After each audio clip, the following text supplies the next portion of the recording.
All right, so now let's talk about the types of poetry. The first type that we have is narrative poetry. Along with the dramatic and prose, narrative poetry is one of the three main groups of poetry. It is a form of poem that tells a story of events using poetic devices such as rhythm, rhyme, compact language, and attention to sound. In other words, a narrative is a story, but it does with poetic flair. So narrative poetry has its element. So these elements are the same elements that need to be observed in certain. First one with character, setting, conflict, and the plot. So narrative poetry has its kinds. The first one is an epic. It is a long unified narrative poem recounting in dignified language. It's all about the adventures of a warrior, a king, or a god. The whole embodying the religious and philosophical beliefs, the moral code, the customs, traditions, manners, attitudes, sciences, folklore, and culture of the people or country from which it came. So, that classical epic include the main character or protagonist is heroically larger than life, often the source and subject of legend and national hero, and also the deeds of the hero are presented without favoritism, revealing his failings as well as his virtues. Examples of epic poetry would be the Iliad, the Odyssey, the Divine Comedy, and Beowulf. Next one would be the metrical romance, recounts the quest of undertaken by a single knight in order to gain a lady's favor. Frequently, its central interest is courtly love, together with tournaments fight and dragons and monsters slain for the damsel's sake. Example, Paradise Lost by John Milton, The Rime of the Ancient Mariner by Samuel Coleridge, Sonnets from the Portuguese by Elizabeth Barrett Browning, and Lady of Shalott by Alfred Lord Tennyson. Next one would be the metrical tale. A metrical tale is a simple, straightforward story in verse. Example would be The Lady of the Lake and Evangeline. Ballad is a narrative poem which is meant to be sung, usually composed in the ballad stanza. Although some ballads are carefully crafted poems written by literate authors and meant to be read silent, the folk ballad or popular ballad or traditional ballad is derived from the Alright, now let's proceed to the lyric poetry. Lyric poetry is generally considered the most intense genre of poetry, the form that honors its musical origins. So the term lyric comes from the Greek word lyre, Lyre, a stringed instrument similar to a guitar and suitable for the accompaniment of a solitary singer. So there are kinds of lyric poetry. The first one is ode. An ode is a dignified and elaborately structured lyric poem praising and glorifying an individual, commemorating and describing nature exactly rather than emotionally. Also, we have elegy, a lyric poem written in elegiac couplets that expresses sorrow or lamentation, usually for one died. So this one is an example of ode, and this one is an example. Next on the list would be the sonnet. It is a short poem with 14 lines, usually written in iambic pentameter. So when you say iambic pentameter, the meter is defined as each line is consisting of uh, 10 syllables, and each of the feet should have the combination of each of the foot rather must have the combination of the unstressed and stressed syllable. So there are many rhyming patterns for sonnets. We have the Italian has that has two stanzas. The first of 8 lines is called octave and has rhyme scheme A B B A A B B A. The second of 6 lines is called sestet and has the rhyme CDE CDE or CDC DCD. They then We have the Spenserian sonnet developed by Edmund Spenser that has three quatrains and then heroic couplet in an iambic pentameter with the rhymes of A, B, A, B, B, C, B, C, C, D, C, D, E, E. The English sonnet developed by Shakespeare has three quatrains and a heroic couplet, also in an iambic pentameter with the rhymes A, B, A, B, C, D, C, D, E, F, E, F, G, G. So this is an example of Petrarchan sonnet, Shakespearean sonnet, Spenserian sonnet. Next would be song. Song is a lyric poem which is set to music. All songs have strong beat created largely through the three R's, namely the rhythm, the rhyme, and repetition. Also, we have the simple lyric, a short poem expressing the poet's thought, feeling, or emotion. Is an example of a song.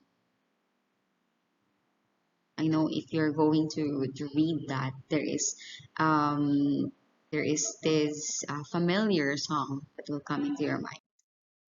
All right, done with the lyric poetry, let's proceed to the dramatic poetry. Dramatic poetry represents one or more characters speaking, usually to the other characters, but sometimes to themselves or directly to the reader. Dramatic monologue is one of the kinds of dramatic poetry. It is a literary device that is used when a character reveals his or her innermost thoughts and feelings. Those those feelings are hidden throughout the course of the storyline or through a poem or a speech. This speech where only one character speaks is recited while other characters are present on stage. And also we have soliloquy as part of the dramatic poetry. Active speaking while alone, especially when used as theatrical device that allows a character's thoughts and ideas to be conveyed to the audience.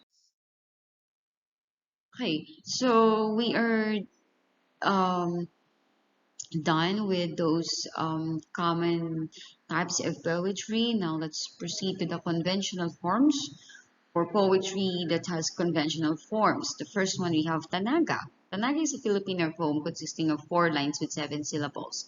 So each with a 7 rhyme at the end, and each line that has to have 7 syllabic verses with an AABB rhyme scheme. Okay, next one would be Adiona, pre-Hispanic rhyming poem of 3 lines with 7 syllables in each line expressing a complete. This is an example of Tanaga. This is an example of Diona. Another with conventional forms with the sonnet, just like what we mentioned a while back. It has its specific meter. It has its specific rhyme scheme, specific rhythm, and likes. Haiku, Japanese poetic form that consists of 3 lines with 5 syllables. In the first line, we have um, that has 3 lines rather. The 5 syllables in the first, 7 in the second, and another 5 at the last line. The haiku developed from the hoku rather, the opening 3 lines of a longer had known as a tanka. Is an example of haiku. All right. So done with the conventional forms. Now let's proceed to the experimental poetry. This is where we have the acrostic poetry and syncane. So the acrostic poetry, the first letter of each line are aligned vertically to form a word. The word often is the subject of the poem. Next one would be the syncane. This has 5 lines, okay, with certain number of syllables or words in each. Well, definitely it doesn't rhyme at all. There are many ways to write syncing poems. So this form or pattern is the most common one. So we have in the first line the title, one word or those 2 syllables. Line 2, description or example of the title. It could be 2 words or 4 syllables. Line 3, action about the title, a 3-word phrase or 6 syllables. Line 4, 4-word phrase describing a feeling about the title. This needs to have 8 syllables. And line 5, synonym for the title, one word or two syllable. So this is an example of acrostic poem, and this is an example of sinking. All right. Next, experimental poetry would be a couplet with a pair of lines. Typically, they rhyme and have the same meter. Diamante are easy poems to write. You need to think of a subject and its opposite, then follow the format listed here. So the first line, one word subject. Second line, two adjectives describing the subject. Third line, three words ending in ing, telling about the subject. Fourth line, four words. The first two describe the subject and the last two describe its opposite.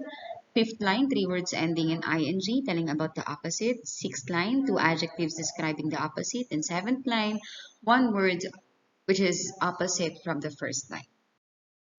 Haiku, I've mentioned this already, a short poem that has 575 syllables.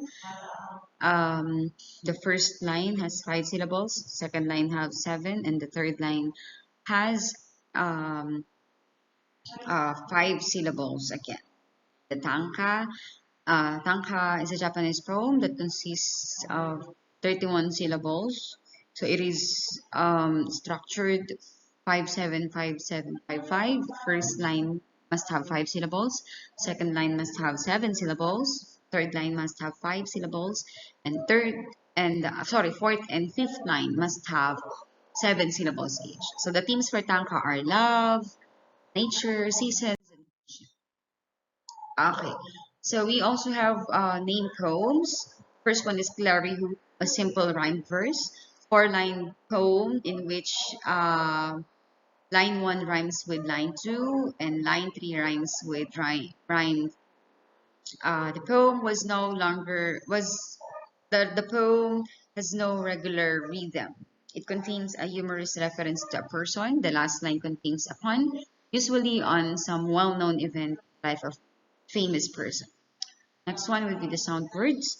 The pronunciation of words like boom, hiss, and buzz echo their meanings. Such words are said onomatopoeia. And then the doodle art.